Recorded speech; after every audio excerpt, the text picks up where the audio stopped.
Well, welcome to the podcast. Nathan Newberry here, your host. I have Austin Page on the podcast with us that you guys going to hear some insights with his fitness journey, his death-defying years and his story transitioning from being now a coach in the fitness space, helping people with mindset, fitness, getting jacked and getting healthy. We're going to talk about some of those things all the way through this whole podcast. Stay till the end too. We're going to talk about some podcasts. We're going to talk about some tactics around his coaching company and everything too of like how he's built it. So stay tuned toward the end. I think that's going to be really helpful for you.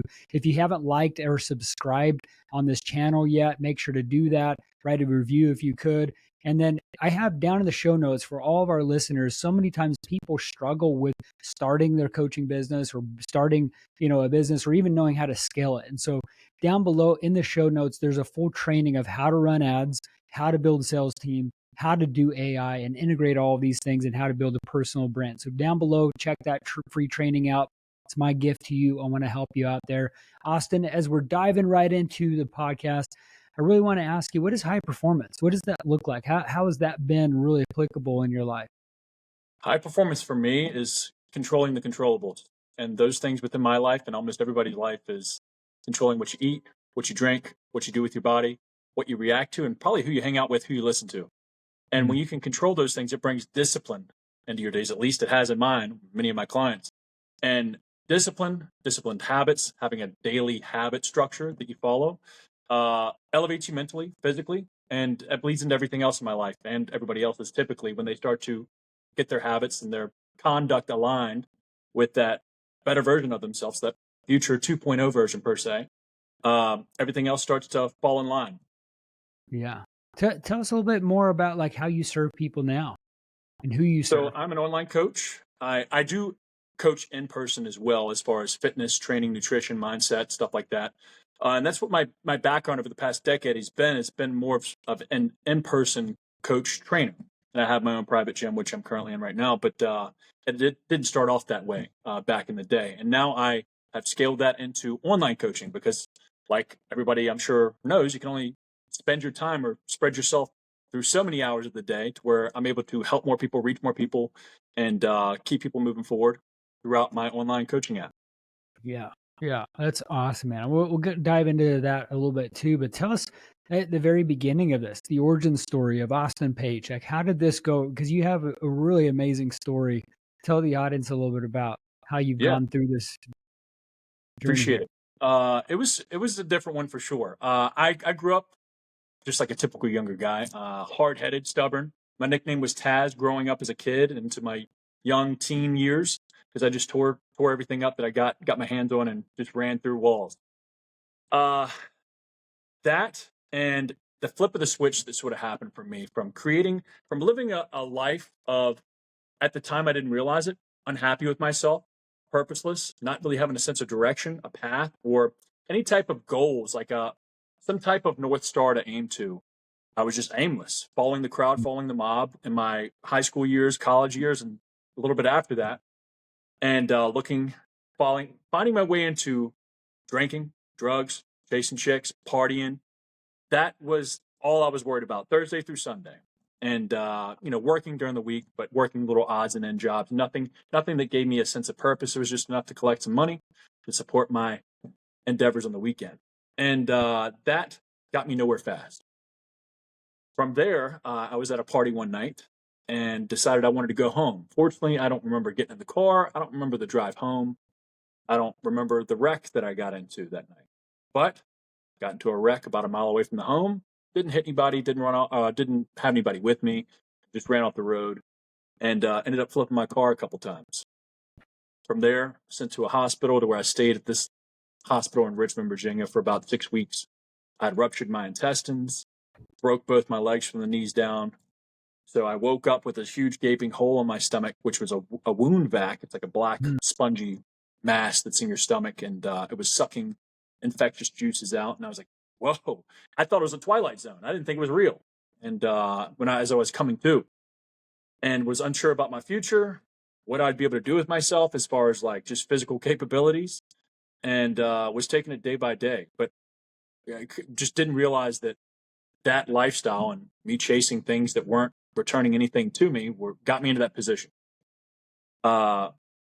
Getting to the end of that stay at the 6 weeks at the hospital, they moved me to a rehabilitation center, and not like an AA recovery, alcoholic rehabilitation. It was like a physical rehabilitation center where I had to live there for 2 months, learning how to walk again, take care of myself in bed, get myself on and off the toilet, simple things that we all take for granted.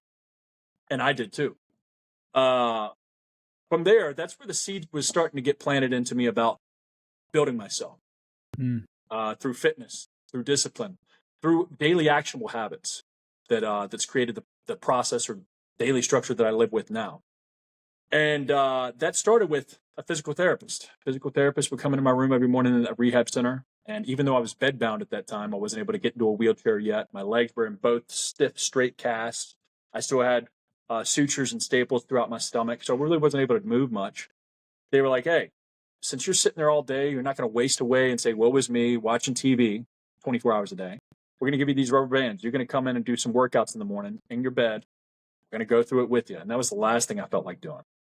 I mean, I'm sure that would be for everybody. You know, you're not feeling that great after you just did that to yourself through the wreck, and your morale is just in the dumps for sure. And once I was able to get cleared to get into a wheelchair, that's where things started to ramp up. There was a gym in this rehab center, and every morning the PT would come by my room and say, Austin, get your ass out of the bed, get in the wheelchair, roll down to the gym. I'll meet you there. In that gym, they would lock my wheelchair in place, give me some Gatorade bottles to curl, get me in the parallel bars doing dips. Anything that I could do in my wheelchair, they were getting me to lift over my head, raise, curl, do whatever, just to start to build some strength back in myself. And what I didn't realize at that time, because I wasn't into fitness before this wreck at all, working out, fitness, exercising, obviously the lifestyle I was living, that was the last thing on my mind back then. I realized the mental aspect that was changing me. Every day I started to build contentment. I started to build confidence. Instead of that fake false confidence that I was getting through the drugs, the drinking, the partying, I was actually building and instilling these points into myself, casting votes into that better, higher version of Austin. Every day I'd go down there and do it, especially on the days when I didn't. That was the real test, is the days that I definitely did not want to. It deposited a skill point into my toolbox, which was grit, perseverance, mental toughness, and overall just content, feeling good about myself because I was actually in alignment with like good habits, habits that were building me, not sabotaging me, pulling me backwards. You know, because at that time, before the hospital, I was typically just losing happiness in the same place I was looking for. I was taking 2 to 3 steps forward during the week, and definitely 2 to 3 steps backwards on the weekend. So I was never going anywhere, you know, and I just didn't realize it. Most people don't, you know, they're stuck in this negative cycle of doing the bad vice, whether it's food, you know, porn, drinking, drugs, you know, these things I'm sure can be done in better form than I did. I went all out on many of those things. But you get lost chasing happiness in these things when all they do is pull, typically, you know? So, and I just didn't realize it, you know, I was always chasing that, expecting to be happy. But through that rehab stint, I started to develop a new habit, a new lifestyle, a new version, new identity of myself. And I carried that one outside of that rehab center into back into normal life. And I took time collapse. My first job outside of that rehab center was getting myself out of those odds and end jobs, which was like irrigation, landscaping, sheetrock work, being a helper, and got myself a job at a gym, at a front desk position, just an entry-level position. I just knew that it would get me out of the normal that I was doing, and it would get me a free gym membership because I started to realize what the gym, what fitness, exercising was doing for me. It made me feel great. And I noticed not only the strength gains, but the mental gains in myself. So fast forward another couple of years, I decided I wanted to pursue this type of lifestyle, helping others like I did myself. So got into personal training, did that for a little bit, working for another gym, a Gold's Gym, and realized that the way things were set up in that Gold's Gym, I wasn't able to really deep dive into these clients. They were more or less churn and burn. They would sign up for 6 weeks, 8 weeks, which is time to really get momentum built and cultivate some progress, some results. But it wasn't enough time one-on-one with me and these clients create the mindset shift that needed to happen, because the physical work everybody can do. Everybody knows they should work out more, they should move their body more, and people would get results in 6 to 8 weeks. But as soon as they would get those results, they would get back in their old ways, their old lifestyle, which would totally reverse most of the time or make it worse. They'd show back even heavier or more out of shape, more unhappy. So once I started to take the leap into my own coaching and being able to not hand select, more so control the amount of time and the process per se of the coaching, I was able to implement more mindset training into this, more habit building, more process building, instead of just, hey, go do 3 sets of 10 type of deal. Mm-hmm. So let me ask you the mindset about this too, because sometimes these moments that are line in the sand moments of just like, I can only imagine waking up that first time that you saw yourself with broken legs in this big gaping hole in your stomach, that you're like, oh my gosh, I'm about to die or something. Like, Yeah. there's some big, like, tragic things like, oh my gosh. And then, as you're building your muscle, it's like, it's hurting, it's painful. Yeah. But it's also like the good pain that you want while you're building muscle, that you start getting addicted to in a way. Yes, That's what like fitness definitely. is. And then it's like, how was your family through this? Were they around? Were they supportive? Talk about a little bit of that. It happened on the date of my wreck happened on Mother's Day. So it was May 9th, 2010. What a And gift. wasn't the That's greatest a Mother's gift. Day gift. But yeah, most of my close family and everybody was truly supportive. And they obviously called me a dumbass for what I did, but they didn't say that till later down the road. And they realized that I knew that. I was ready to definitely get away from those old habits and old lifestyle. But no, everybody was super supportive. And at the time in that hospital, looking down, the biggest thing, it's a lot of people, they think like that, which I didn't realize it till I went through it myself, is that what wasn't going to kill me was like the actual wreck itself. It was going to be the infections that I was getting after the wreck. And that was Oh, the biggest hurdle throughout that whole 6 week stay at the hospital, was fighting infection from my gut sort of just exploding in my body. When that happens, all your food and yeah, digestive juices and everything just gets spread throughout your body and causes massive infection. So for the long time, they brought the chaplain in. Like, it wasn't looking good for me. And then one day my fever started to break. White blood cell count was starting to go down, and things were starting to look good. Thank God. yeah. That's scary moments with life and Yeah. death sort of thing. You definitely don't take for granted those life and death things anymore. Yeah. No. Talk about the resilience mindset, because you transitioned out from day jobs to really the alignment of your goal of like, hey, I want to get in this fitness. I know how much it helped me, Yep. like get into that, and then now transition with helping people. And that's a noble effort too, because you're helping serve people, which gives you a lot of significance and fulfillment. Now you have your own gym and you train Yep. people doing it online. Like, so many times I think people don't always have those line of the sand moments like you had. And Nope. so they have to install it and they have to Yes. force it. And that's hard. Like, talk about taking on a new client, and even for our listeners here, of like the new shift in the mindset of like, if they haven't applied fitness as a core part of their life, how they could do it and how important is it? For me, obviously my path was a little bit different, but for many of my clients, the the path illuminates as you walk it. So you don't know what direction you should take, probably purpose or passion wise, until you just start taking steps forward. And Mm, at least in my opinion, and for most everybody, when they think about it, when I break it down, is the best path to start is with you, within you. So if you can build a more resilient, more disciplined physical and mental version of yourself, that version will be able to do anything you choose to do that much better. mm, I mean, you can't expect your current version or a lesser version of you to be able to get these crazy outcomes or opportunities or results.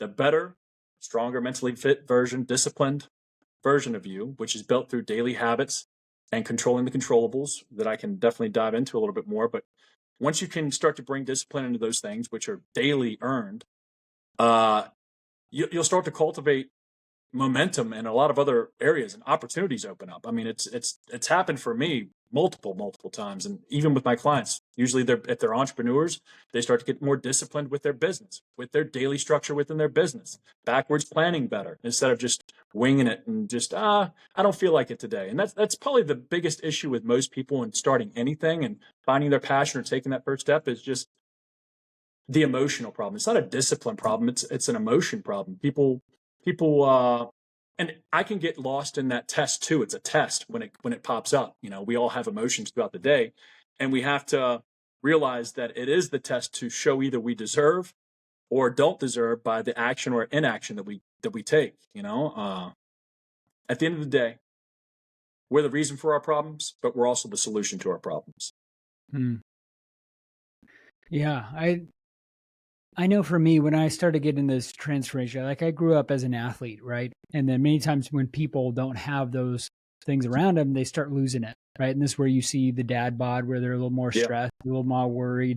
They got more responsibility on their shoulders with maybe kids, and they, have they just start building up, women, after having kids, sometimes they have these just challenges in life, the seasons in life where now they have to bounce back. And it's a new sort of thing that they have to learn. But what I like to hear from you too is that if you just apply it as a daily part of your life, right? Yes. I want to ask you on this too, is there's habits and disciplines for sure, but it's more of like a set standard and new values that you kind of build and anchor in. It's just like, now I am someone that works out. I'm health conscious. Like I wake up early, I'm fit, and you just have those like primed mental realignment of your identity of like, this is who you are. And it's not going to be easy too. Like talk about like with the clients you work with, it's not easy to start off doing this. It's like, it's a new habit. It's a new identity. So it's like, you're going to fail. You're going to have these challenges, but it's like the shift. Yeah. It's still not easy for me. I mean, daily, to swing my legs off the bed, to go get a workout in first thing in the morning before my job, just like everybody else, it's just as tough for me. But it's a skill that's built. All these things, this discipline, this working out, this waking up earlier, this making the time, it's a skill just like anything else. You suck at first. It's going to be tough at first. You want to learn how to play the piano better, you're probably going to suck at first. And the more you attempt it, the more you do it, the more intent you give it, the better you'll get at it. I mean, are you going to be like the greatest ever? Is it going to be always easy? Probably not. I mean, some things click better than others, but you just can't be the mindset that I get, that I see a lot, and that I have to even talk to myself a lot about is, I'm not the only person in the world that has these problems. I'm not the Guinness World Record holder of having a job, paying my taxes, paying my bills, eating, all the bare minimum things of life. That's average. If you want to be average, continue doing that. But to be extraordinary, you're going to have to do extra, Yeah. And I want to get back to like the standard. There's something within my group that, and I'm glad you sort of mentioned that there's something within my group that I try and explain to everybody when they first start working with me is building like an identity book or a brand book for yourself. Almost like a business or a company as a brand book of things they do, things they don't do, what their brand looks like and what their brand doesn't look like, what they associate with, what they don't associate with.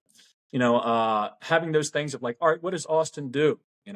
Does he control his wake up time? Does he control what he eats and make better decisions? Does he do the workouts? Is he consistent? Or does he just fall into emotion, do it when he feels like it? Does he sleep in because because he can, whatever. Building a brand book of what that future version of yourself, everybody has a person they admire. I do. I'm sure you do as well. You might follow somebody on social media or somebody that's maybe around you at work or a celebrity, preferably not. They're not the greatest examples to follow, but there's somebody that you admire. How does that person conduct themselves? And start doing that. That's good. Let me ask you this. So many times people are like, I'm going to have to give up and change everything. It's like the diet needs to change, your fitness, your allotted time. But there is an aspect of, the fitness part that is, like the abs are made in the kitchen, like the 80-20 rule, right? Talk about like some of those things where people can really still have a good time. They can enjoy their family, having good meals, but it's not as rigid, as some things. Talk about how people can have a good, strong lifestyle with also following their macros and doing Yeah. They're I'm partly glad you being. mentioned macros. So getting back to sacrifices and I'm going to have to give up this. There's an opportunity cost for everything in life. If you want to Mhm. get to the next level, it's probably not going to fit your timeline. It's probably not going to fit your schedule. It's probably not going to fit your comfort level. It might not fit your wallet. But to get to the next level, it's going to cause growing pains. There's going to be opportunity costs there, or sacrifices that people say. I have to deal with them. I have to pay them just like everybody else. But getting to like living life still, you can navigate through life and still be aligned with your long-term goals. It's not about what you do one day here, this holiday, that birthday, or that one meal. It's what you do with the other 350, 360 days of the year. It's what you can consistently do most of the time. And then within my group, I'm not some militant guys like, oh, you got to eat this, that, and this, or else, or you're never going to get results. No, it's horseshoes and hand grenades. We're just trying to get close every day. If you can Mm. just be somewhat consistent and somewhat close, just like horseshoes, throwing a horseshoe to a horseshoe pit or throwing a grenade at somebody, you just got to get close and you'll win. That's it. So when you go out, you can still indulge here or there. Once you do, you close the door and you get right back to what you know you should be doing, whether it's getting back to that workout or eating those foods. But the thing that helps me and most of my clients, I've been living this way for obviously over a decade now, is tracking my macros. And with that, you can fit whatever foods typically you want into it. You want some pizza, you eat some pizza. That's just an example of a food, but like you want some ice cream, you can eat some ice cream. You can make these things fit. You may not be Mhm. able to eat as much as you want because there is a reality we have to deal with. Things do have calories, things do have a certain cost when we eat or do them. But you can make these things fit within margin and still have fun, live life. I still indulge in alcohol still, even though I was in that drunk driving accident over a decade, but I still can have a drink or a glass of wine with my wife and still be on par, on goal. You just can't let these events or these days of maybe like a holiday or a work trip or like a vacation throw you off the rest of the month. Mhm. They let a week of travel or a birthday event throw off their whole week. I messed up on Tuesday, so I'm going to restart back Monday. No, you just start back again Wednesday. Close the door. Don't leave the door cracked. Close the door. Get right back to it. You won't skip a beat because one bad meal isn't going to make you fat. One good meal ain't going to make you skinny. Yeah. Let me ask you some tactics of how you've built your business so far. Yeah. You have a online, YouTube channel, Instagram channel, Facebook. What's your strategy right now to get clients? Strategy is comprised of a few different daily tasks that I do. Uh, the biggest focus for me is Instagram. And within Instagram, I try and post my daily process and what I do to create the results within myself and post what my clients do for the most part when they tag me, showing client wins, social proof with that. And I also throw up a lot of Q&As once or twice a week, asking questions with followers, whatever things they might want to learn about coaching, nutrition, training, or just anything else I'm doing with the real estate or life. Uh, and then also I do cold DMs. So every day I have a set amount of people that are a total number of DMs that I'm going to reach out to, and I'm going to find people that sort of look like they may be interesting to me. I'm not just reaching out to any random person on there. I'm typically searching for people that are either local or within my friend groups or within my client friend groups that maybe might have some questions or just spark up conversations. Just say, if I see maybe a post that they posted about a PR or something they're working on, something that's interesting to me, I'll reach out to them. But typically, I do some cold DMs throughout the day as well. And podcasts. Podcasts are a great way to collaborate and reach other audiences, and hopefully get some value and spark that flip of the switch for them to take action in their own life. And then YouTube as well. I've been trying to get back on there a little bit more consistent. That's a lot more time consuming, but it is evergreen. So I do like the fact that I can throw something up there and it can always get views later on. That's awesome, man. I mean, it's stacking on that stuff. Do you have a funnel you use, or is it just mostly outreach and conversations through DMs? Outreach and conversations, and obviously word of mouth with the clients that I do have. Yeah. How has YouTube been with it being evergreen? I mean, I think many people have that as like they want to do it, they need to do it. Has that been really helpful for you and just consistent? brand awareness and growth? It's not as consistent as Instagram is, with me actually being like engaging, starting the conversations, because most people, they almost need permission to start a conversation, or to ask a question. You almost have to ask them if they have a question. Most people are either too timid or too, not insecure, but aren't confident enough. They might see me from face value and be like, oh, I'm scared to ask him something. So I've noticed Instagram has been a lot more beneficial for me, as far as like direct return and just starting conversation, engagement per se, building some type of relationships in there. YouTube has trickled in stuff, because I do have a few videos that are way back in the past that got a good amount of views and consistently get messages from. But that is just something that I'm just trying to build brand around. I guess more so is just trying to be showing a little bit more of my life, maybe find questions or like more topics that I can answer in long form on there than rather I could on Instagram. And a lot of the things that I'm going to be talking about on my YouTube are questions that I do get in the DMs on Instagram. So I'm sort of repurposing those and being able to relay them in a little bit longer format on YouTube. So how many of those do you do reach out each day? Right now it's averaging about 30 a day. Right on. Do you have a team that's doing that for you, or do you do that yourself? Me. Yeah. What does that conversation drip look like? I'm just curious. Like I said, typically it's something or somebody that's doing something that I'm interested in, so I can at least have a genuine conversation. Like for example, there was a guy that was racing trucks yesterday that I had probably like a 30-minute conversation with. Is he going to sign up? Who knows? He gave me a follow back. So like, these things is more so to try and get them into the funnel of them at least following me and then them engaging with me throughout my stories. As I post a shit ton through my stories, I post those Q&As. So it's all free. And the more I can focus on that, since I have a lot of time in between in-person clients here, that's been the best, I guess, asset or tool so far. Yeah. Let me ask you a twofold question that we can, do this is, what should people do to start on their fitness journey? And if they're really trying to ramp up in their coaching company, what could they do and what should they do?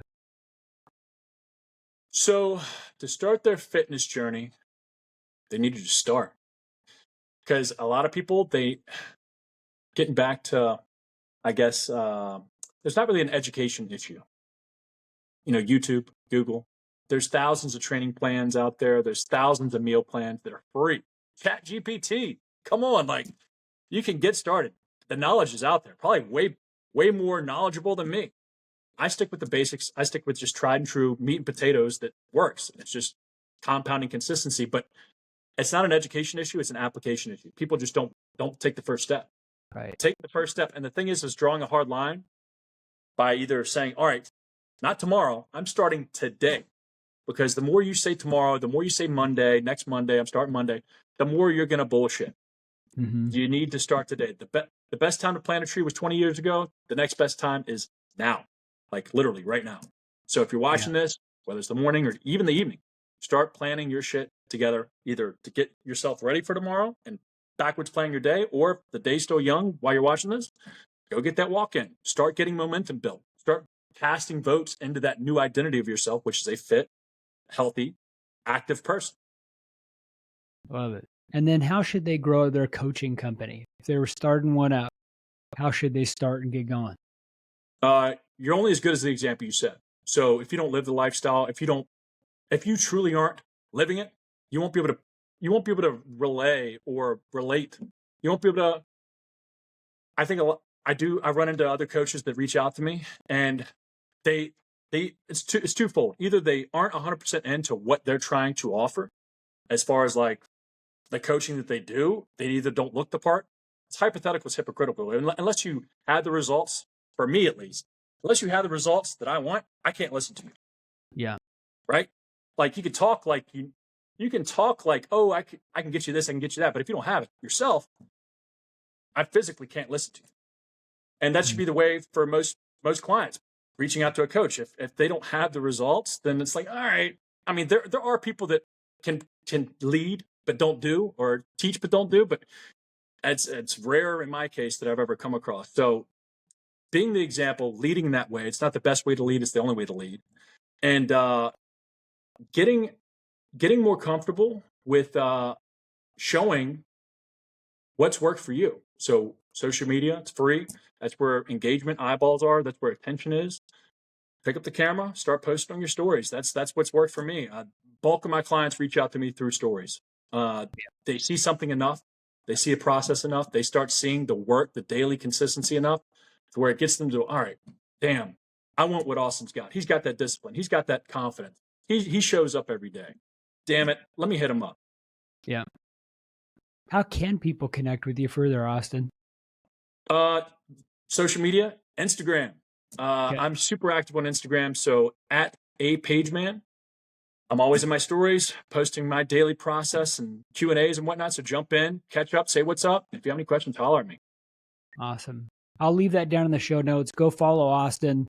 Cool Please. guy, definitely knowledgeable in the fitness space. So go check him out, follow him for more stuff on everything. If you haven't already, down below in the show notes, again, if you're looking to grow and scale online, I have a full training that someone should pick up and watch. It's going to be really helpful, a guide for you. Go check that out. Thank you again for tuning into the podcast here and connecting with Austin. We will see you on the next episode.